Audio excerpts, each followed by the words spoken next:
I forgot to add us back in. Hey, Hey, episode 198 at Musings. I'm back from Florida.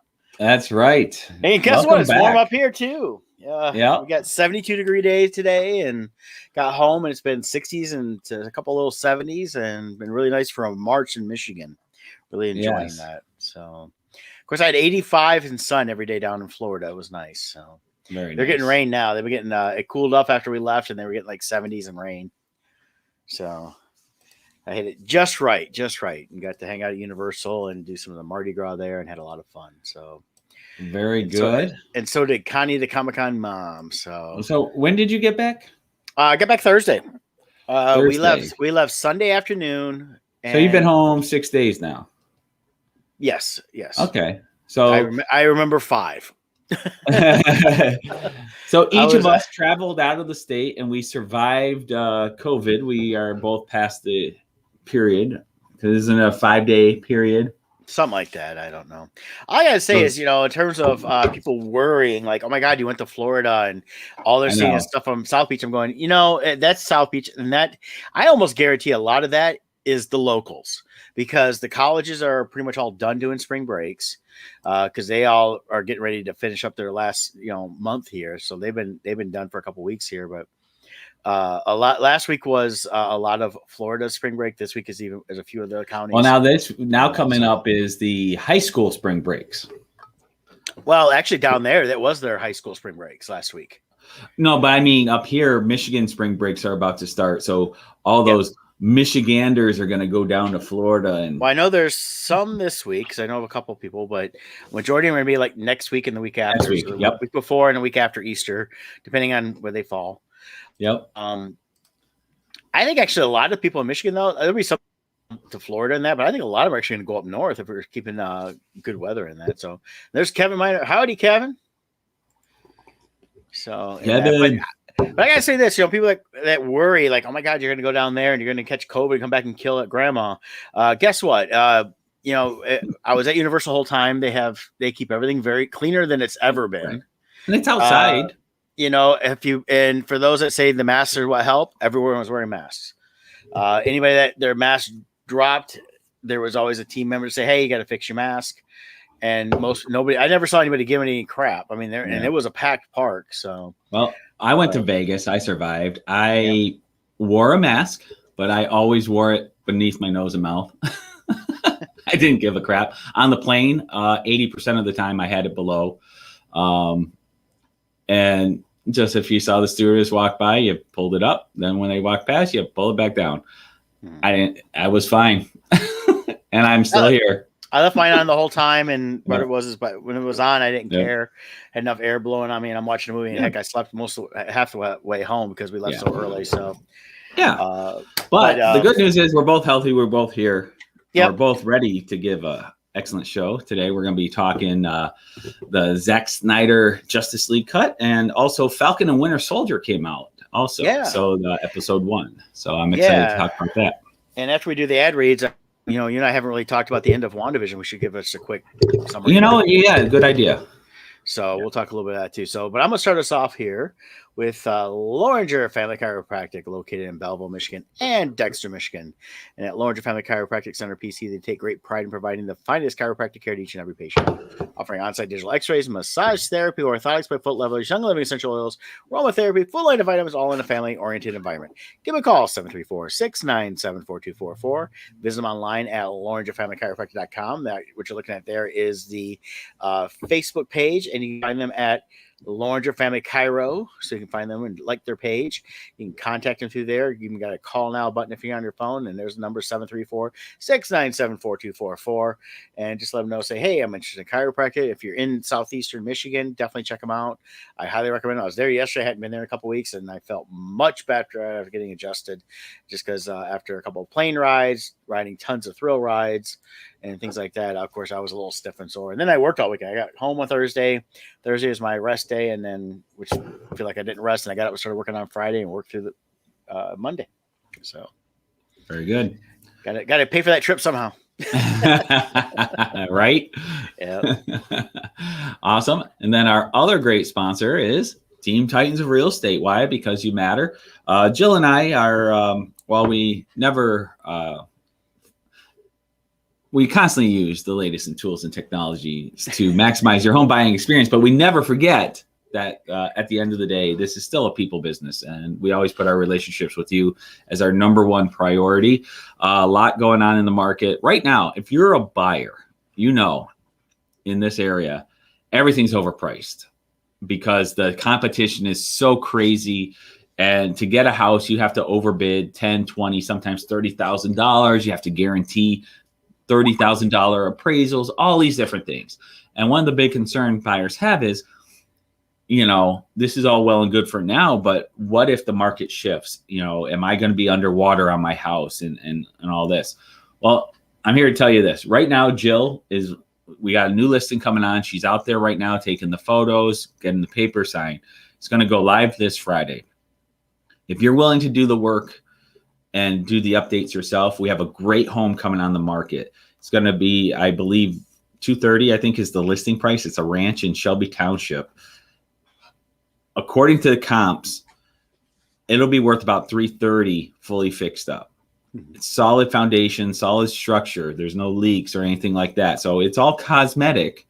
So if you're willing to put in the elbow grease, you have the potential of buying a $230,000. We think it's going to sell higher than that, just to warn you. But there's such a nice range in there of cushion for you to do the work yourself that even if the market shifts, you're still going to have equity in this house. So if that sounds like something you want, give us a call. We'll get you in the front of the line for the showings and hook you up. It's going live this Friday. So give us a call. 586-549-6096 is my number. And Joe Webler is 586-277-2145. Fantastic.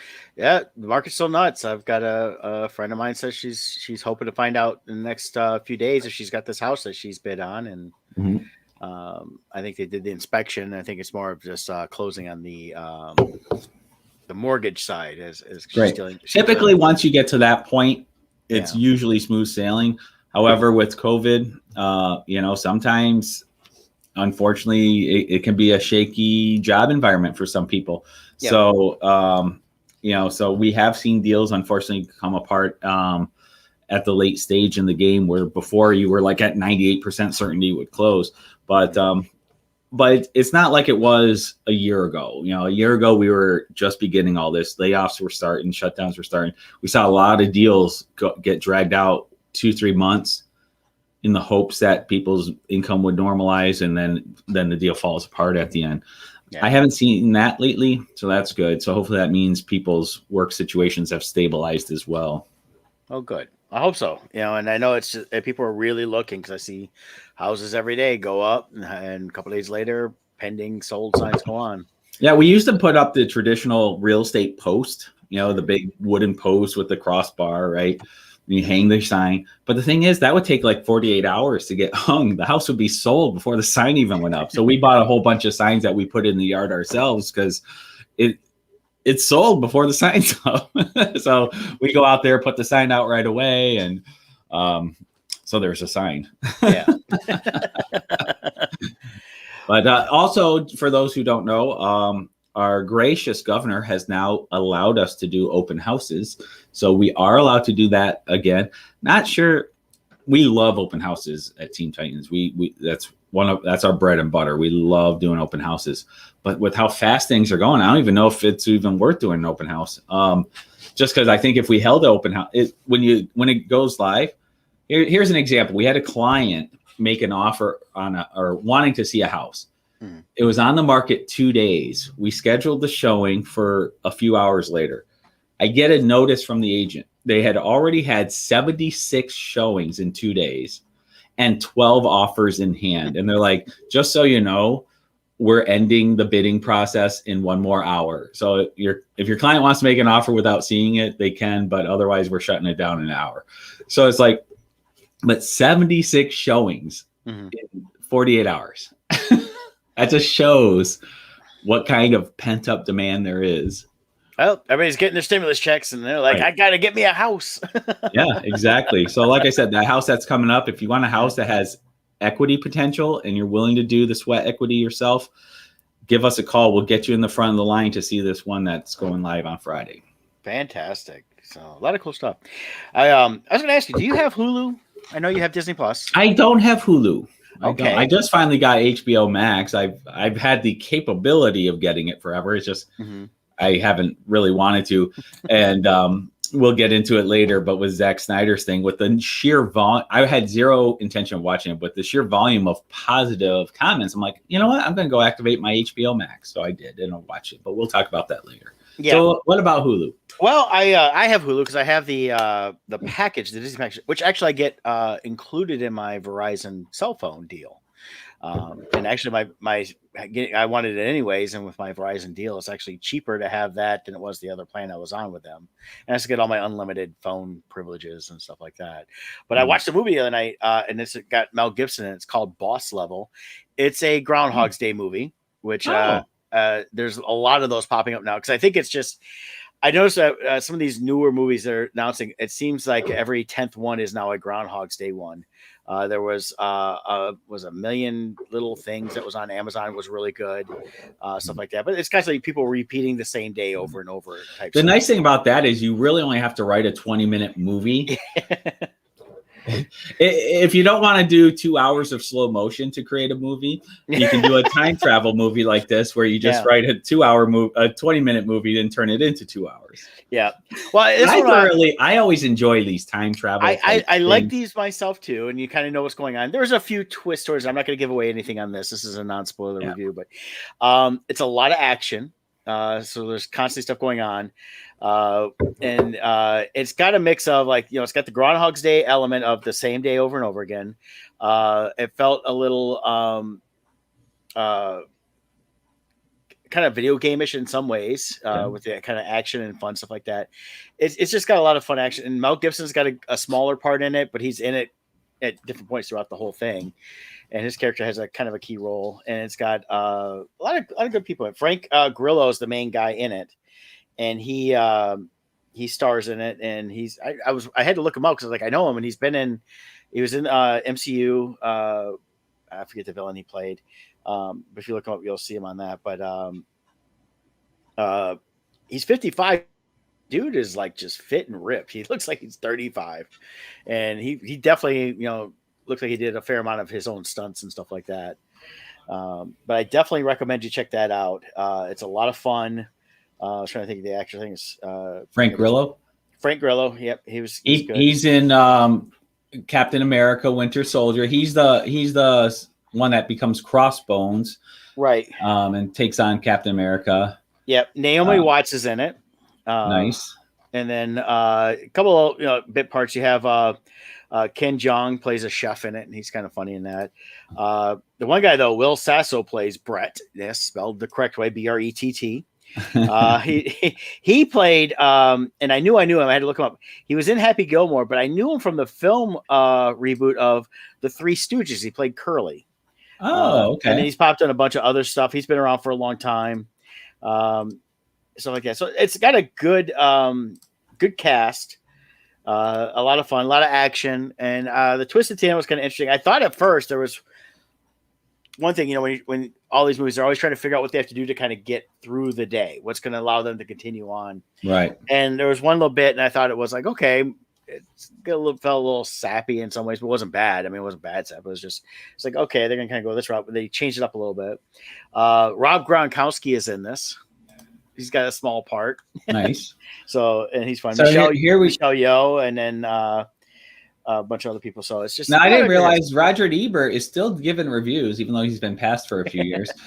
He's given it three stars. I don't know. Is that out of 5? Is that out of 4? Is that out of 3? I don't know how many stars. Probably 3 out of 5. Probably out of 5. Yeah. The Roger Ebert, it's like they continued on his review company basically after. Right. So I've seen that pop up in that. So hey, we got Ren McKenzie. Hold on, okay. I got a quick shout out to Ren McKenzie. Yeah, he's got his Kickstarter going. Yeah. Hey Ren, make sure you put a link in here because I supported it today.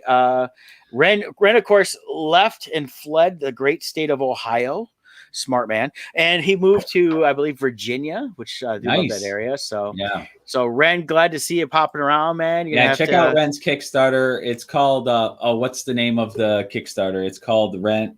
It's he works Ren into the name of it's Ren's Renderings. Yeah, Ren's Renderings. That's it. Yeah. So check it out. He does amazing art. Yeah, I happened to get on my phone this morning. I'm like half asleep, just kind of actually I can find it here. So and I was like, oh, I didn't even know Ren was going to do one. So Ren, man, I'm glad to see you're doing a great Kickstarter. Can't wait to see you at some shows down the road.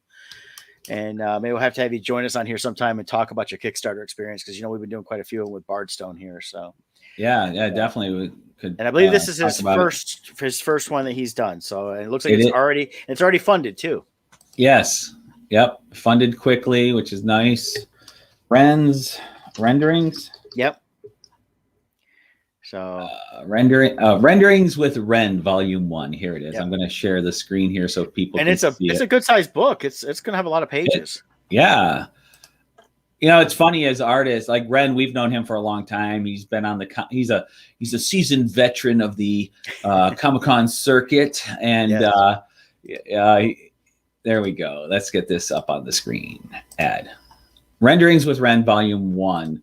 Over the years, it's amazing. Look how thick that book is. You got Ren there. But he does beautiful artwork. He's got all kinds of reward packages going on. So check it out. Renderings. He's got some cool sticker sets, some collector cards. Yeah. I went just for the book at this point, but I may go through and adjust later. I just kind of did it real quick. I was like, I got to at least get something in there.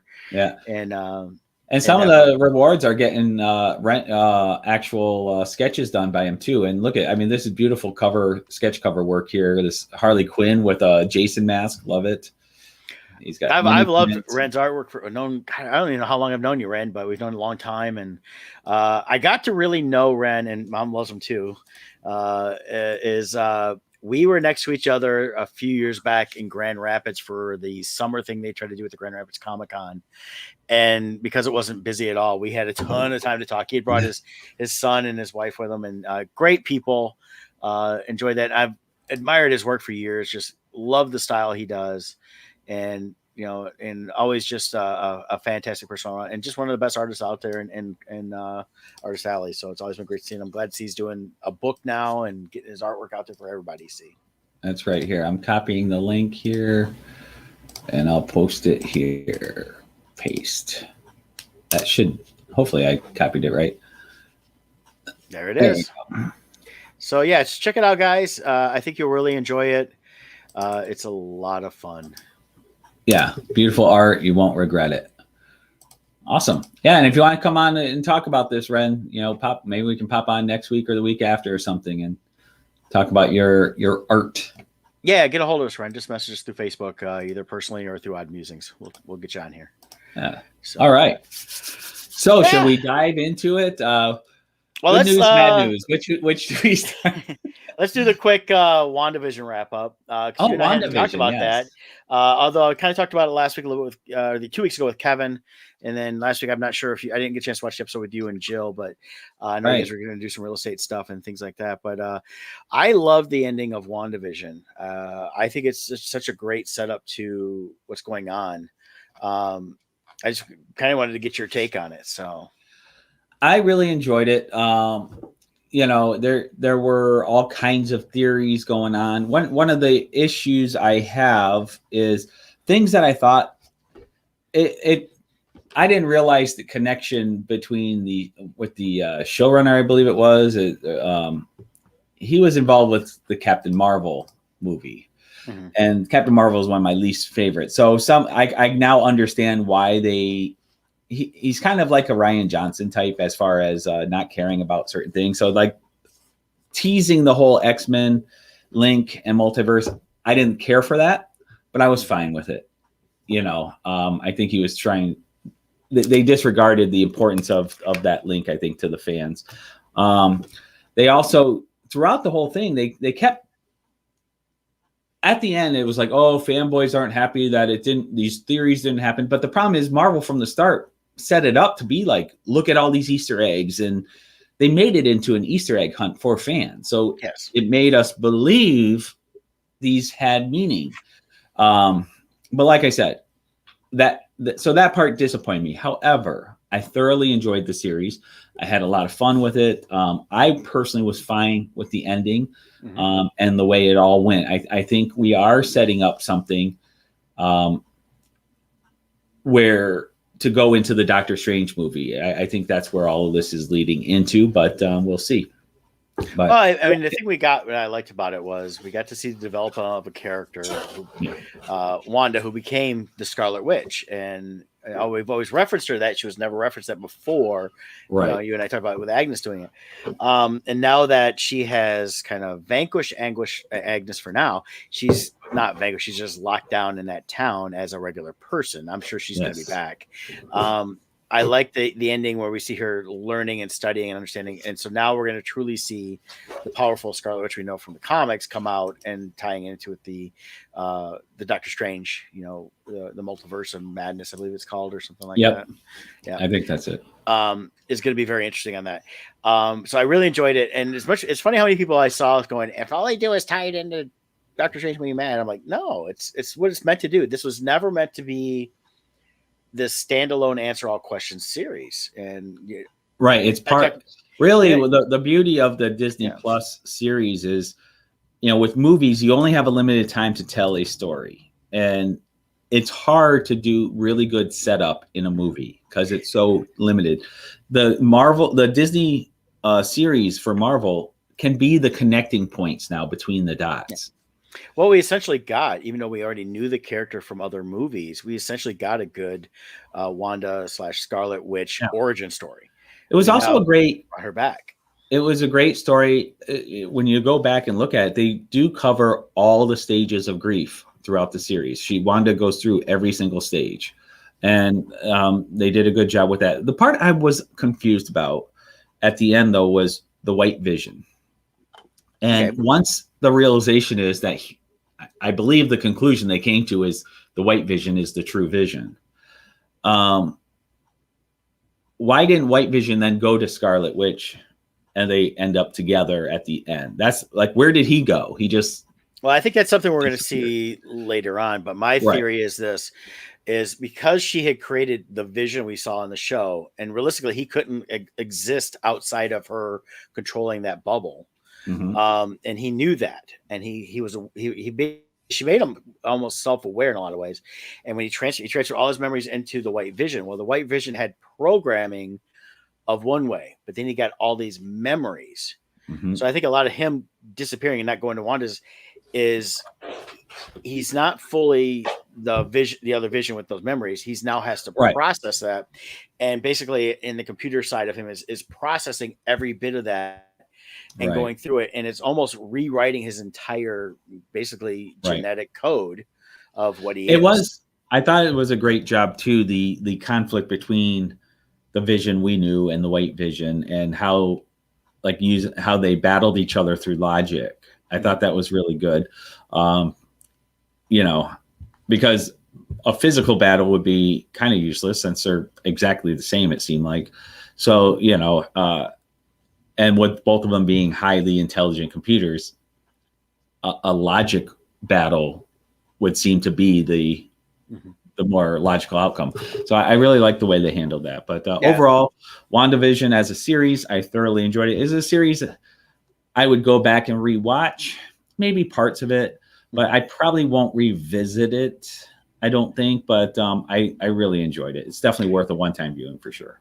Yeah, and the revisiting, that's probably the same thing. Like, okay, I want to go back and watch a couple little episodes here and there, but I wouldn't watch it necessarily straight through, like I've done with like Mandalorian, or actually Mandalorian I've rewatched 3 times in its entirety, I think. And then individual episodes I've watched multiple times per week. So, and then like, and we're gonna move on now to like the Falcon Winter Soldier. Which is the new Disney series. And I'm not sure how many episodes I've heard somewhere like only 6, but it was a long episode. It was almost 50 minutes. So, but what I liked about that was we're again learning about 2 other characters we've seen for a while. And now we're getting almost a new origin story of them post blip. So we're now learning everything about them going forward and how their lives have changed, and also how it's changed the entire MCU in a lot of ways. Right. For a lot of the characters, because we now learn, of course, that they really didn't get paid. Yes, there's outcry against Tony Stark now because he did not pay his heroes. But you got to remember, they weren't his heroes. He didn't own them. I was saying he was part of the team, but he wasn't the owner of that. That was Shield. That was right. Of course, Shield became also Tony did pay them in a way. Yeah. All of their outfits, weapons, tech, design, everything was Tony. Tony fronted all of that. So I think there is value to the billions he spent on their costumes and weapons and everything else that kept them alive. Yeah. And so I do think that's important. But here's the biggest thing I got out of this between the show and the Hot Toys announcement of the new Winter Soldier toy is this has to be Sebastian Stan has to be the next Luke. Look at him. Look at him in that picture. That's I know. Luke. Yeah. I would love to see it. So with short hair, it's like, oh my God, that's Luke. We need him to be Luke. I'd make it happen. I don't care what you have to pay him. It'll be worth it. Pay him 3 times what his going rate is. It'll be worth it. Someone took the picture of the Hot Toys of Sebastian Stan as Winter Soldier. Yeah. And took the Hot Toys Luke and swapped the faces. It's perfect. It's dead on. It's like, that's Luke. So anyways, we need this. And while I absolutely love Mark Hamill, they have a new sculpt though with the short hair. And that they just announced. Okay. And, so they haven't got any photos on the Sideshow site yet. But while I absolutely love and adore Mark Hamill as Luke, Sebastian Stan can do action. Yeah. I think he can do the fight scenes far better than Mark Hamill can. So we may, and with Luke entering his prime at this point in his life, I think Sebastian Stan's going to be an amazing. Yeah. They took that face sculpt and put it into the Hot Toys Luke. It's Mark Hamill. Yeah. It's like crazy. It's like talking about that time loop movie. This is Mark Hamill from the past coming to the future. This is what happened. I love it. It's $250 and it doesn't come out until July to September of next year. But it looks pretty sweet. It's insane. That's pretty cool. But I mean, it's done through Sideshow. So they've got, they do some of the best stuff and they do amazing work. Yeah, so always this is what I've missed with not having San Diego Comic-Con. My personal highlight of entire San Diego Comic-Con is always visiting the Sideshow booth. Yes. It's my heaven as far as from my geeky toy collecting. I probably walked through it like 4 or 5 times. Yeah, because I did it a couple times, and one day I went back and just kind of looked around again, and it was just because I went by and I was like, oh, there's nobody here, so I zipped in real quick. Around, it was like must have been like everybody's at lunch or more panels, and I just loved seeing this stuff up close. And when you look at them like this, I mean, you can just see the detail of every little bit. I mean, just every little hair and everything. So but regarding the show itself, enough Sebastian Stan love fest here for me. As far as the show itself, it was a first episode. It's a lot of establishing. So it's going to be a slower pace. It's establishing where are these characters now? What are the, they're trying to get their life together now. And, what is life like for a superhero post saving the world, post Avengers, where you're not really needed that way anymore. And you're trying to reestablish a home life and all those. So I like that they're addressing that. You got Winter Soldier, who he's been an assassin for 90 years. And, what kind of PTSD is he dealing with to try to get into normal life? You got the Falcon, who's trying to help family now. And he was missing for 5 years. I can tell you from real estate, you show up with 5 years of missing credit history, it doesn't help you in getting a loan. And so he's like, but and I love the mortgage guy kind of like geeking out, like, hey, can you like flap your arms while I take a selfie? And, like, and he kind of like, well, it's going to get me the the loan. He's like, and he's like, no. No. Right.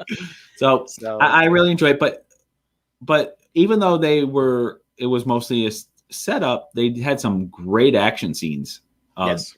With the Falcon, which that was pretty amazing, especially considering this is a TV show. And I look, and it's going to be 6 episodes, but again, just like all these limited series, I mean, it's all one giant movie. And what I loved about it, though, is we got exactly what I thought we needed to set up. We can see where they're at now. We see that, the Winter Soldier, Bucky Barnes, is basically come to terms with who he really is as Bucky and everything else, and knows and everything else. But he's still trying to make amends, and I found that another interesting thing. Just like Wanda dealt with her grief, he's dealing with his grief of coming to terms of what he did when he was under the control of Hydra as the Winter Soldier. And I like how he has these rules assigned to him by his psychiatrist of how to make amends, and how he interprets some of the rules for some of the ways he made amends. Yeah, but that's really well done.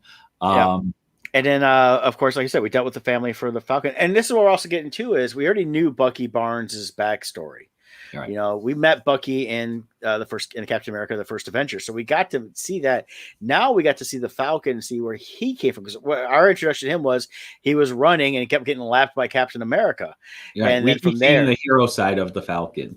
Yeah. So now we're seeing the other side. We're also seeing the fact that, he left, but his leaving was, you could tell was conditional on the fact that he felt like his family was going to be fine wherever they were, staying there with their family business, their family home and everything. And then, of course, everything that happened kind of threw a wrench in that. Right.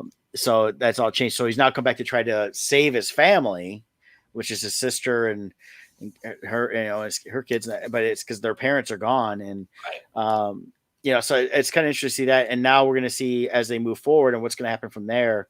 And just the fact that, all these heroes that went and did stuff and they came back and now they have to build lives pretty much from scratch. Right. Another thing I like that they did, I don't know if you noticed, the opening sequence, we get a nice action scene of a mission that the Falcon is on. Did you notice the bad guy he was facing?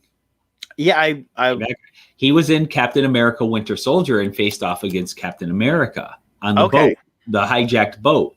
I forget the villain's name in the comic series, but he's a very skilled fighter who his fighting style will match whoever is fighting him, and he's super skilled. And Captain America faced him, and he made some kind of comment to Captain America about how, like, oh, well, you're brave behind the shield. So Captain America takes off his helmet and drops his shield and fights him hand to hand and ends up winning. But having Falcon also face him one-on-one, it's helping to establish Falcon's legitimacy as a fighter, because we're able to see how he handled the same villain as Captain America did one-on-one. So I like that they did that. And then it was let me see. I like the ground support guy here. I pulled up the Wikipedia for the episode. So he was Joaquin Torres, First Lieutenant Joaquin Torres, and he's kind of, I think, going to be part of it. And it was here we go. Yeah, George's Batroc. Batroc was the guy. Yeah.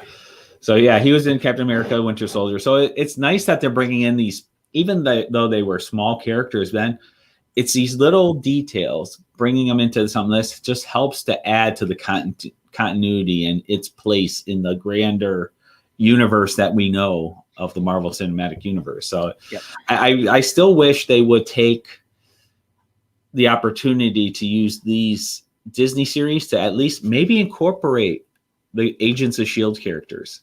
I think they've decided to just spin them off completely, though, into its own thing. I don't know what they're doing with those, but like there was Chloe Bennett, who was Quake. I would love to see her brought in and play Quake in here as she did or Ming-Na, bring her in. Oh, we know she's still a big part of Disney because she's popped on and everything else. But no, I think, I saw some articles a while back and they were talking about Clark Gregg coming back as Coulson in the movies. So we may see him in that. I don't think they've ruled out bringing some of the other characters like Chloe Bennett, or in that in. I don't think what I can tell, at least like Chloe Bennett, for instance, I follow on Instagram. She made a big announcement about she's going to be in the Powerpuff Girls, the live action Powerpuff Girls coming out. She was cast as one of them, so she's excited for that. But she has not made any mention of Marvel. And that's the thing. I've seen with the interviews of Catherine Hahn after WandaVision, she was asked constantly, like, "Why are you going to be in the future stuff?" Right. She goes, "I don't know. I can't." And she goes, "Even if I did, I really can't tell you." They're really making sure they lock down those. They're good with that. They'll announce, unlike DC, and we'll talk about that. We'll get into this, where they have to announce every little person's going to show up and what character they're playing. So there's no surprises. Very true. Very true. So anyways, my overall review of Falcon Winter Soldier, it's off to a great start. I like where they're going with this. I like this. Once again, Marvel is using these series to reset up the chessboard for whatever it is they're moving forward. Speaking of Marvel, they also announced July 9th will be the release of Black Widow in theaters and on Disney+. Yes, and that was kind of interesting. They're going that route, and it's going to be the premiere edition, so you have to pay $30 on Disney+ to watch it at home. Right. It's basically a 30-day rental, isn't it? No, I think you get it forever. Oh, okay. But the thing is, this is that you're paying $30 to see it streaming on your service, as long as you want. But within like a few months, it's going to be out on the service for free anyway. So personally, I'm going to say this: I'm going to the theater and see it. I'm going. It's like, even though I have HBO Max next week, I'm trying to figure out when I can go and see Godzilla versus Kong. I want to see that on the big theater screen. Does that come out this Friday?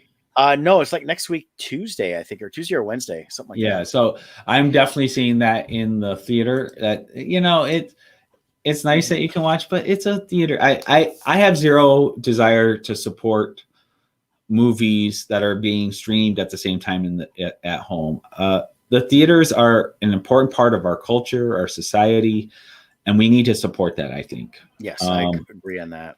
It's a completely different viewing experience. Even if you have a giant, massive TV in your house, there's something about watching it with a group of fans and everybody seeing it at the same time. And it's an experience. And we're especially a year of social distancing. Do we really need more excuses to not be around other people? Let's get out to the theaters. They need our help. They're hurting after this last year. And I definitely want to get back in with these new movies. And Wonder Woman 1984 was supposed to be a savior for the movie theaters. It didn't help. It helped the one weekend, and then their sales plummeted. So that wasn't the help that they thought it was going to be. Hopefully Godzilla versus Kong has a great turnout to help bolster those sales for them. But I'm definitely, whatever day it comes out, I'm hoping, unless real estate's in the way, I'll be there day one. Yeah, I think it's next Tuesday. I saw where there's tickets available. So I think that's the opening, which would make it the 30th is what I've been seeing. So release date. And I was looking for my local Imagine. And it looks like there's like a 4:00 showing. So I'm gonna have to see about getting a ticket for coming that. Soon. This is that March 31st? March 31st is Wednesday. So I think Tuesday. So Tuesday's probably like a premiere night or something. Yeah, it says March 31st. Okay, so so that's basically what I saw then. I never understand that. It's like, we're releasing on the 31st, but you can see it on the 30th. Like, no, then aren't you releasing it on the 30th? I'm not understanding this. It's like all the Marvel movies. They premiere on a Friday, but you can see it Thursday. Yeah.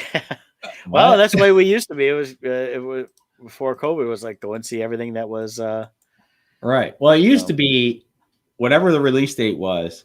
The only way you saw it the day before was by midnight was when it would premiere. Yeah. That way it was technically the release date. But now the release date, you can see it the day before because it's preview. It's like Comic-Con's preview night. But anyways, I recommend Falcon Winter Soldier. I'm excited to see where it goes. And then the big spoiler at the end, the new Captain America. Can't forget that. Oh, yeah. So I like where they're going with this. You have the Winter Soldier and the Falcon, who are personally know Steve Rogers as Captain America. They respect the man as well as the symbol. And at the end of the last Avengers movie, Steve Rogers hands the shield. He's passing the baton to the Falcon. And in here, I don't think it's a spoiler since they show the new Captain America everywhere. The Falcon respects this too much, and he's like, I can't do it. And what's interesting is the people from the government are like, you're making the right choice. It's the right thing to do. Then at the end, you find out the government backstabbed him Yeah. They didn't. Had they told him, "Hey, we're picking a new Captain America," he would have been like, "Well, then I'm going to be it. I'm not letting you guys choose." But the government, doing what the government does, lied, and they chose somebody. So the big reveal is it's Grandpa from Up. Yeah, I'm glad you saw that too. I was going to say that because Wyatt Russell, it's Kurt Russell's son in real life. So Ego's kid is playing U.S. agent basically, and he's the new Captain America. But yeah, when I saw the shot, I'm like going, it looks like Carl from Up. Yeah, he looks very different in person. It's something about the way the Captain America helmet fits on him. It makes his nose look very weird. It doesn't work. It doesn't look right with the. Well, here's his wiki page, and you can kind of see over here him. Oh, so it's let me see if I can, there we go. So you can kind of see he's got the way that comes down and it pushes it, right. And the way his chin was all scrunched up. Right. So he was kind of like, and so it kind of had that Carl look like, "You're not taking my house." Somebody had put let's see if I can find it. Images. It's so funny. Somebody had edited the helmet onto. It's Carl, right? Yeah. Carl. I'm not finding it. Just somebody did it on Facebook. I figured somebody. If I had time, I was tempted to sit and sketch up a picture of Carl with the Captain America helmet on. Well, here, Carl. And then he'd have the shield, but holding balloons. Yeah. So just so if you don't know who Carl is, well, I'll pop this up real quick. It's not Carl Weezer, because that's Jimmy Neutron's friend. So here's Carl. So you can see there how the chin line looks and the nose. And then are you pulling up what he looked like in Captain America? I'm kind of trying to. Let me see. See if I can find it here. So, ooh, and of course, all the articles pop up. Fans reject. So here we go. Okay. Give me a second here. And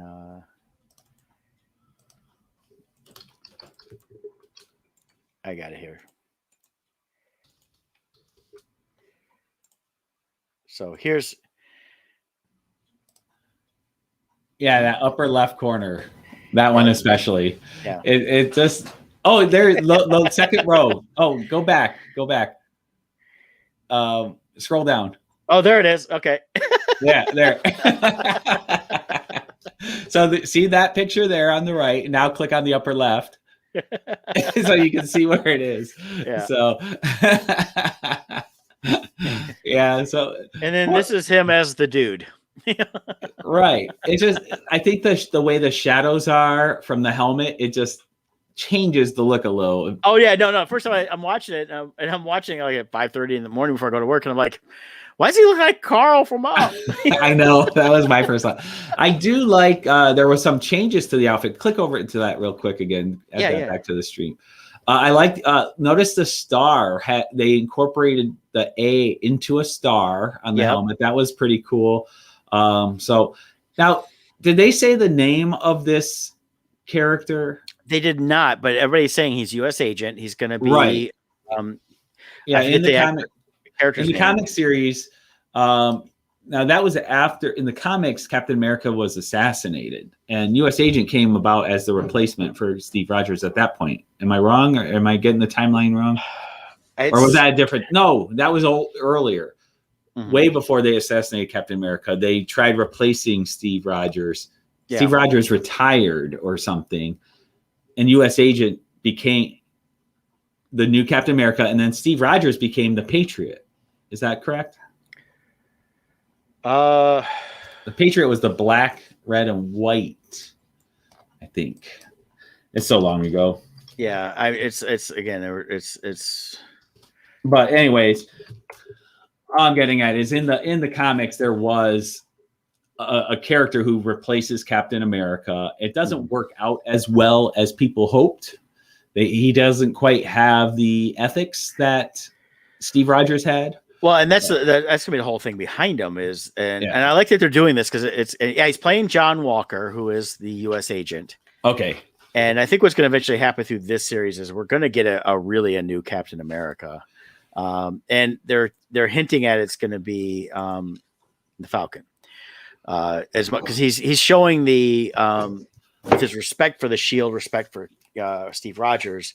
Yeah, he's showing the moral fortitude behind everything of that you would really want in the Captain America, and Bucky Barnes should stay the Winter Soldier. And not be the new Captain. Though they've done that, and they've done them both in the comics. So right in the comics, they both have had it. And there could be a way they share the shield too. But based upon what I think is the right move, you look at the history of the characters within the MCU. Mm-hmm. I think the Falcon should be the next Captain America. I hope I hope they go this route. I hope, and who knows, maybe they'll make Bucky become the Patriot. Maybe, I don't know, but I would like to see Bucky stay the Winter Soldier. I think he has his own story arc that I think would be good on its own. But maybe he's going to want a new name to get away from his, because what we see is he's trying to separate himself from the Winter Soldier. So making him the Patriot would make sense. Right. I pulled up the Patriot. Real quick, we're gonna get going here because we're gonna start talking about Justice League. Get that done with. But Justice League, we can be done in 30 seconds. Hated it. Yeah. But what is it, the snaps? Yeah, this is from the wiki. This is Patriot Comics, and it's here's this image here. So, and that's one of them there. So that's probably looks like it's from the Ultimates. Is that the Marvel? Is that Marvel? Yeah. Okay, so I'm used to the Patriot as the old one. Yeah. Well, there was different ones. So like this is the version. Let's see. There was the Jeffrey Mace one, which is the original here. It's that one there. There's Bradley. Oh, they keep showing the same picture though. So yeah, 1941 was the Human Torch had the first one. So, and then we probably know more of the the current one, Rayshawn, which is the picture there, is that one. So here's somebody did a really good job here of doing a computer image of Steve Rogers as the Patriot. So it was a black, red, and white costume that he wore.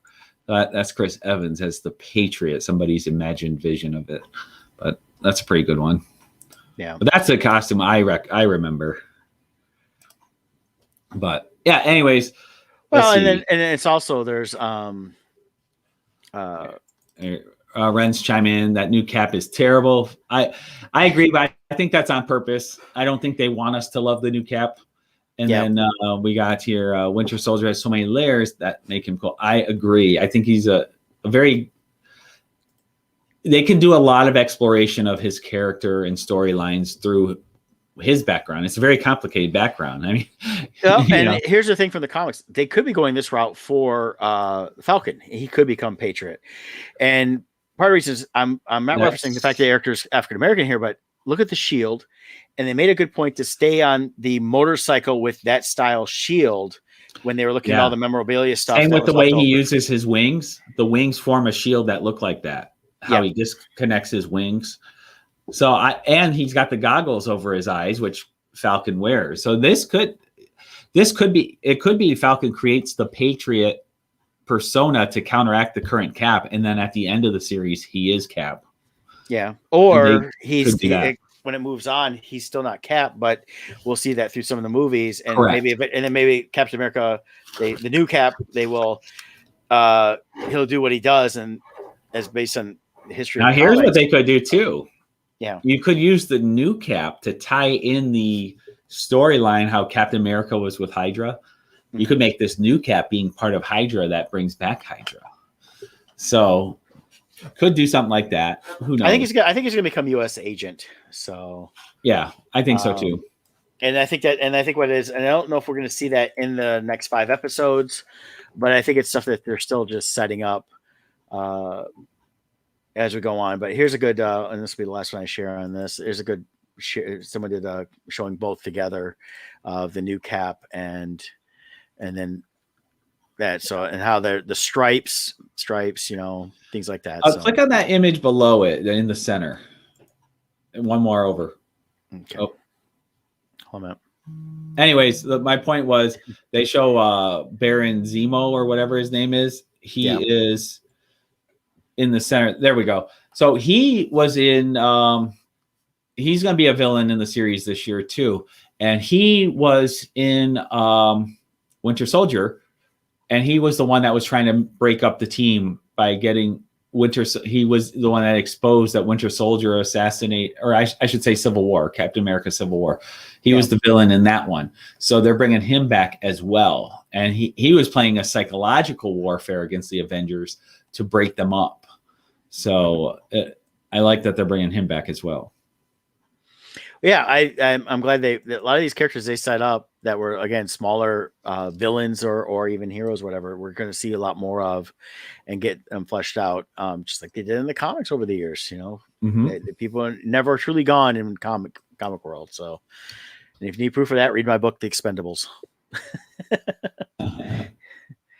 So, but yeah, I'm looking forward to this next episode. I'm looking forward to see where this series goes, and I think this is going to be one that, well, WandaVision, I know people wanted a second season. I didn't care if they did a second season. I think this one gets done and we're like, I want more, and I'm hoping they either transition to movies or we see another limited series with them. If it's as good, if it continues to be as good as I think it's going to be. So, I concur. Yeah. All right, shall we? Yep. So let me preface this by this. The views expressed here are our views. And if you disagree with our views, it's okay if you like this movie. We're not saying anything's wrong with you if you like this movie or not. Yeah, so Zack Snyder's I'm going to preface it. My part of it is this. I liked this movie better than the theatrical cut. And it's not because Whedon did a bad job. Whedon did what he was hired to do, which was turn in a 2-hour movie. And so the studio heads, who are the ones ultimately in charge, would have done the same thing to Snyder if Snyder had an unfortunate losing his daughter to suicide. Yes. And I don't want to belittle that. I think it's a tragic thing. Oh no, yeah, it's horrible. He dedicated the new cut to her, yeah, and stuff like that. So this was part of him, I think, dealing with his grief. So So I wake up in the morning. I had zero desire to see this. I didn't, and for full disclosure, I never watched the Whedon version either. I felt zero need to see this movie. Why? Not because I'm a DC hater, but because I absolutely love these characters and I hate seeing Warner Brothers destroy them. Wonder Woman, the only 2 movies in the last, how long have they been doing this new version of 5 years, 6 years? Oh no, almost 8-9 years, because technically starts with Man of Steel, which was 2013. Okay, so in that process, I've absolutely loved the first Wonder Woman and Shazam. I think they nailed it on those. Man of Steel, I was okay with this run. Yeah. Man of Steel, I enjoyed. I just didn't like the way they handled Pa Kent, but I enjoyed Man of Steel. After that, it's very downhill for me. I did not see the latest Wonder Woman 84. I didn't want to see that. Justice League, I didn't want to see. Anyways, I wake up in the morning and my feed is filled with best movie ever. Yay, applauding. So I'm like, oh my God. And I allowed myself to get hope. I felt hope welling up in me. And I'm like, oh, is this it? Is this the one I'm going to love? Forgetting this is Zack Snyder I'm talking about. So I went and activated my HBO Max and watched it. 20 minutes in, I'm like, when is this going to end? It was horrible. But I toughed it out. I'm like, we're going to talk about this. I'm going to watch it. Maybe it gets better. It didn't. It took me 2 days to watch it, but it's still drawn out. But plus I was working in between. So I watched like half of it one night, and then I had to go back and watch it again to keep into it. But so to Brett's point earlier, though, everyone's applauding Zack Snyder's vision. Had he, and ideally, not the tragedy wouldn't have happened, and he would have been the one to finish the original movie. The original movie would not have been 4 hours long. It would have been 2. Mm-hmm. I mean, it took him 2 hours just to do setup for this movie. Never mind before he even gets into the movie. So we've talked about this with some of the other movies. Yeah. We've seen Wonder Woman aside. We get an Aquaman movie, and it's post Justice League. Right. Justice League, the biggest flaw, in my opinion, of the story itself, is they are trying to do origin stories for characters that should have had their own movies. Yeah, this is a Warner Brother issue, not a Whedon or a Snyder. It's a Warner Brothers. Because they came out and said, and literally they've been quoted, the people who run Warner Bros. Saying, "Oh, Avengers made $1 billion in 2010. We want that. Oh, okay, we could do all these movies. No. Right. We want the $1 billion now. So just do it. Go." And they were already doing Batman versus Superman, which originally was supposed to be just Superman, Man of Steel 2. Right. And no, you're going to add all these characters in. You're going to do all this. They keep changing everything. They're throwing pasta on the wall to see what sticks. But this is where Warner Brothers has failed in a lot of ways with all the movies. You look at the 90s Batman movies. They start off, the first two were good. I mean, not great, but they were good. And we still enjoy them to this day. After that, it's like, well, how many villains can we throw into these things every single time? And there's no real build up or setup. It's just here's everybody there. And then it killed the Batman franchise in the 90s for the movies. Warner Brothers. It took them not caring. And then, so we get Batman Begins and then The Dark Knight. Yeah. And we would have had 4 really good movies if, unfortunately, Heath Ledger hadn't passed away. Warner Brothers issue is this: they do not respect comic book fans. They don't respect the comic book genre. They don't respect the comic book creators. They feel they know more. Mm-hmm. And so they put their hands in the pot every time. The reason why Wonder Woman was such a great movie was because Warner Brothers was too busy on Justice League and they ignored it. And Patty Jenkins was allowed to make the movie she wanted. The only part of the first Wonder Woman that stunk was the last 20 minutes that Warner Brothers then interfered and said, okay, we need this tie-in to get into the Justice League movie. Yeah. But the part of the movie Patty Jenkins had 100% control of was amazing. Yeah. Then we saw the debacle that they did. They constantly want to override the comic book side of things to make their movie. Warner Brothers needs to allow DC to be in control of their movies and get out of the way. That's what, like Disney. Disney allows, Marvel has control over the Marvel products. Disney does not step in and override them. Right. And I think that's the key difference. If DC was allowed to make their movies, I think it would be amazing. Yeah, we had a Man of Steel. They should have gone and want to relaunch Batman and do the older Batman where Robin's been killed by the Joker. Something that was fine. I never had an issue with that stuff. I like Affleck as Batman. I think he was doing just fine. All the actors are great in their roles. But the Batman versus Superman movie should have been what it originally was supposed to be. They were going to do first was Man of Steel 2, then they said no, just do a Batman movie. Then they mashed them together and try to tell too much story and basically did a Death of Superman, which they were not 2 yet. That's its own trilogy in of itself. Never mind just part of a movie. Yeah. So this is a Warner Brothers issue. They jumped straight to Avengers without doing. These should have been all individual movies with their own origin stories. Flash should have had his own. Cyborg his own. Batman never really had his own movie yet in this. It was Batman versus Superman, which was really Superman 2. Yeah. We did get an Aquaman, but like you said, this took place after. Like, it's weird how they're doing the timeline jumping back and forth too. And all those movies should have had the villains in them.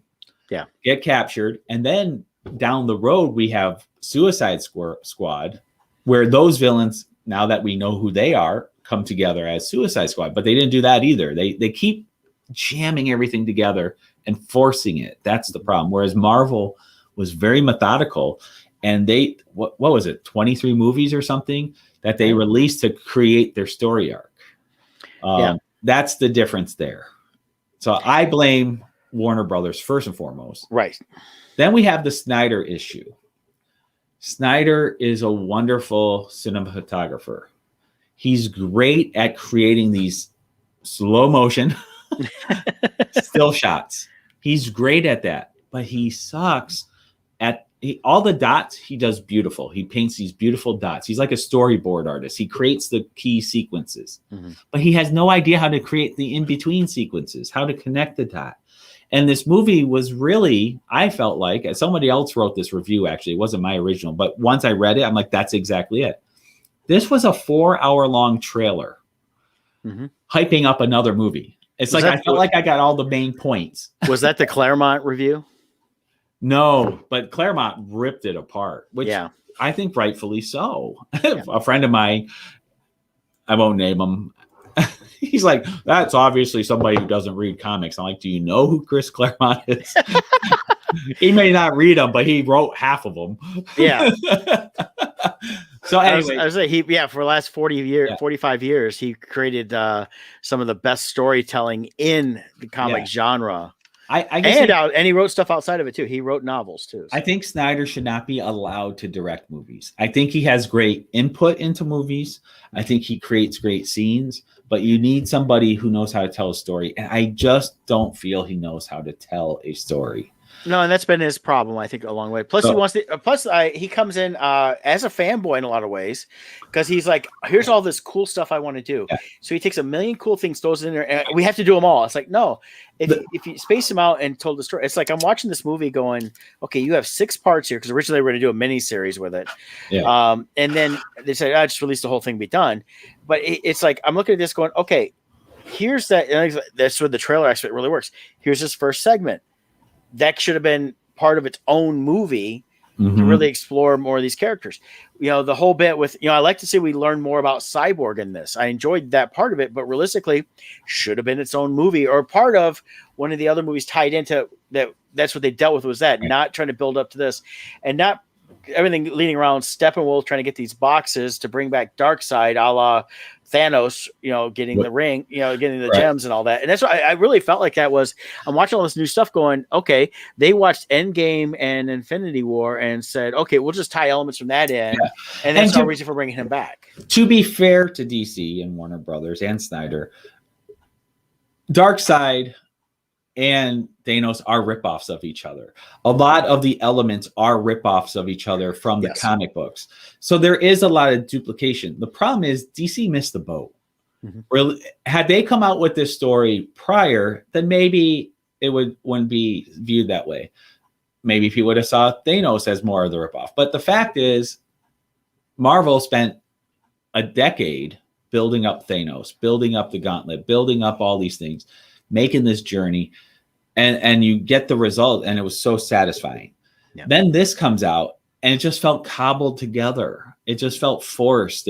After seeing an 11-year movie project to release the conclusion with Thanos, to see this done in 4 hours, it was like, it just felt so rushed, so fast. It didn't fit right. Like, I felt no emotional attachment to things. Here's my take. Here's my real review. Zack Snyder made superhero porn. And by that, what I mean is, this was a compilation video of money shots. It was just slow motion scenes that looked beautiful. It was really cool. But the problem is he used so many of them. By the end, you're just like, oh my God, another slow motion sequence. Do I really need to see this cup vibrating in slow motion? Come on.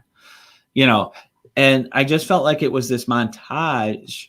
Well, he's trying to come across as a art house director. Yes, doing these grand visions. He's like the character from what was it?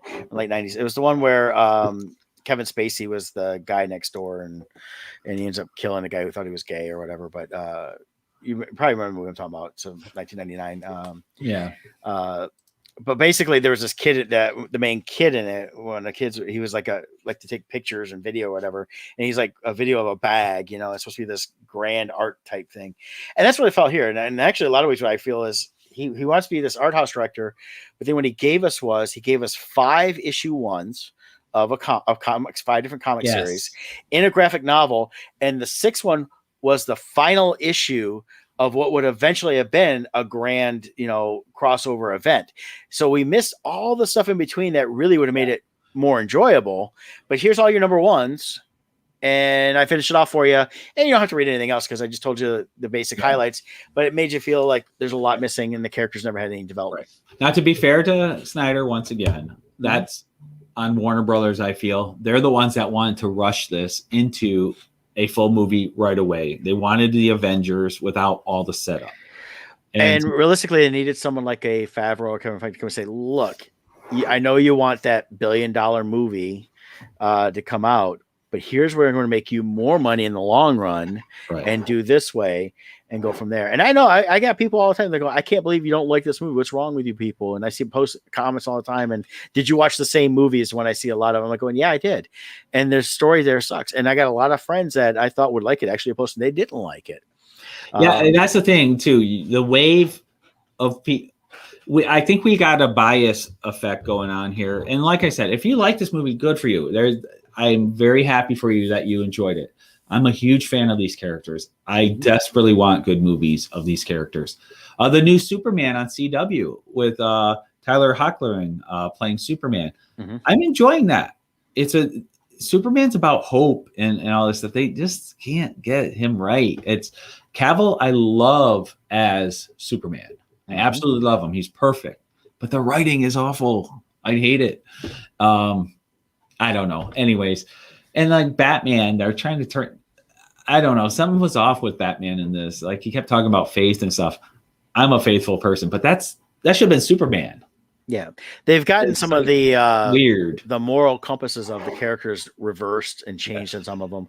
And realistically, with Batman going, I have to go after this guy because he's destroyed my city. That never fit the character. First of all, second of all, it's we still didn't get a good buildup of who this Batman is, because it's like, oh, we get this end scene and it looks like it's an apocalyptic world. I'm still confused by the end scene, I'll be honest with you. Well, that's what I was getting to next is if you have good storytelling, you don't need 800 videos released afterwards to explain what your intention was and what you meant and what was it you just watched. Yeah. And there's all these different opinions of what we saw. No one knows. We don't know what that was. So it was, and if I remember right, it was Snyder who criticized Marvel movies for having post-credit scenes saying, well, if you tell a story right, you don't need a post-credit scene. Well, you had this epilogue that no one understands. Yeah. So what do you think happened in that finale? The only thing I saw, it looked like, okay, so then after, they finished up defeating Darkseid, the world still got destroyed. And so now you got Batman is a different version of his own Batman. And there's the Joker from Suicide Squad. And he's supposed to be like this end explaining everything. And realistically, he makes the comment, how many Earths have to be destroyed because you can't follow through or something like that. Well, and that's kind of their way of setting up the multiverse within DC. Right. So I was wondering though, were we witnessing, was this either A, something happening on this Earth that is in the future, or B, something happening now in another Earth? I took it as more of another Earth. That's what I took it as. And they kind of hinted at, Darkseid was kind of going through all the different dimensions of Earth and destroying all the Earths along the way. Right. I don't know. It didn't fit for anything that was been set up. And I felt like they were trying to take like when you go into the Marvel universe, a lot of the issues in the Marvel universe, everyone loves Tony Stark, but a lot of it's his fault. Stuff that happens. He creates Ultron, which then destroys the city, and then he overreacts and he wants everyone to do it's just, but it's Tony Stark's ego and not letting go of control that keeps perpetuating things. And I feel like that's what they were insinuating here. They're trying to make Bruce Wayne kind of a Tony Stark, where it's like the Joker is saying, well, because of your ego and unable to accept certain things, or whatever it is he said. We get the line, and it was in both versions, with the Flash, we go, well, what's your superpower? I'm rich. That was a direct ripoff right from Tony Stark, who basically did the same thing. I'm a billionaire. I can, but without the armor, what are you? The difference thing was, a billionaire who actually had real talent and was a genius in creating stuff, where Bruce Wayne, while I still love Batman and everything else, he always had to go to other people, but he had the money to afford to pay him off. Yeah. Now, regarding the actual character development in this, the individual characters, or scenes, I should say, there was only like 4 moments I really truly liked. I will say I enjoyed the introduction to the Flash, where he's going for the job interview with the dogs. I thought that was a good scene. I really enjoyed that. I did enjoy the return of Superman. Mm-hmm. I did enjoy that. And I really enjoyed too their first battle with Steppenwolf in the sewers there, or whatever it is, the tunnel. And then Aquaman comes at the end. I enjoyed that scene. And there was one other scene I liked, but I'm forgetting. But again, a lot of those should have been parts of other movies. Yeah. The Flash going for a job interview, they were treating him like Peter Parker in some ways as Spider-Man. Yeah. And it's like, okay, that's fine. But they keep talking about doing this Flash movie. And I'm going, but you should have done a Flash movie before this and introduced him that way and develop. And then they could have showed him starting off that way. We know this is going on. And then you get the backstory within his own movie of how he got his powers. Now, and went from there. Here's some things I don't understand too. We're going long, but they introduced the Green Lanterns in the flashback. But so if this massive presence is coming and the world's at issue, where are the Green Lanterns now? And that's been questioned a couple times in articles. And supposedly Snyder's trying to say like they were there, but they weren't. Right. Originally, he talked about, I was going to bring back Ryan Reynolds' Green Lantern for this. Supposedly Kilowog was someone I saw in an article, and I'm like, I really didn't see Kilowog, but he was like way off background scene. Yeah. But it's when they showed the mythical that's what heroes. It was.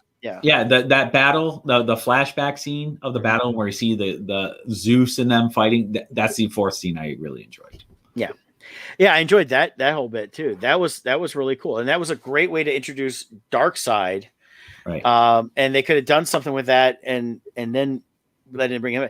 The whole thing was Steppenwolf, and then trying to get Darkseid. It's like you're trying to have too many villains again, and you're not fully following that. But I enjoyed that backstory. That was probably my favorite part was that backstory and the extended sequence that it was in this version versus the original. It was cool seeing like the Zeus and how he was shooting the lightning out and stuff like that. That was a lot of fun. He looked cool. They got a really buff actor there to play Zeus. He looked sweet. So anyways, as far as Snyder Cut goes for me, it did not give me hope for the DC universe. With the way Wonder Woman 1984 went, like I said, I didn't see it, but based on reviews, I was so excited for Wonder Woman in 1984, and the way the reviews were, I'm just like, you know what? The memories of the first Wonder Woman are so satisfying. I'm just going to keep those and not tarnish them with this movie. Yeah. So I hope they continue the Shazam movies. I'm looking forward to the Black Adam movie with The Rock. I'm looking forward to that. But they seem to be making those Shazam movies almost like their own thing. They don't. We had this slight tie-in with Superman. Yeah, but even then, what we've got is, I believe we have proof of that DC does have their multiverse going with those movies, because Shazam, I think, is in a different universe versus what we've seen with the Snyder movies. And that's why the Superman at the end, we really didn't see who he was Superman. It was just Superman. Yeah, and the way it ends up, though, I think the problem is Warner Brothers can't make up their mind on a direction. They're so wishy-washy. Whereas Marvel, if they have a stumbling block, like Thor 2 was not greatly received, but they didn't just say, okay, we're scrapping everything and starting over. They had a vision and they learned from it. And Thor 3, they completely retrofitted Thor, changed the direction and saved it. Well, and that's, I think, part two, because of other movies, they were allowed to play off other movies. And they're like, hey, this is what we did right in Guardians, so let's kind of incorporate some of that feel into the Thor. Right. And they still brought stuff from the Dark World forward, and they can continue on all that stuff. It also played a part of the ultimate grand scheme of things. Exactly. And instead of, like I said, abandoning, they're able to just incorporate and move on. And it seems like that's what Warner Brothers do. They stub their toe and they say, oh, it's too dangerous that way, we're done. And well, they've always said that. If you look at their when Man of Steel was coming out, they canceled all the animated shows. Which, if you want to see good Justice League, go watch the Justice League cartoon and Justice League Unlimited. Those are fantastic stories. You want to see good Suicide Squad? Watch Arrow season 2. They were building up an amazing Suicide Squad series, and then they decided to do the movie, and they're like, well, we can't have competing product, so we're going to cancel this. And they pulled that away, which then destroyed Arrow, because they had spent so much time setting that up. They had nothing for season 3, because everything. And actually, even though Arrow went 8 seasons, it really never recovered after that. Yeah, because the storytelling just got back, because they had nowhere to go, because they took away every element. Season 2 ended up with the silhouette of Harley Quinn, and that was going to be Suicide Squad was going to be season 3, and that was going to be epic, I think. Yep. And it just went away because of Warner Brothers overriding DC.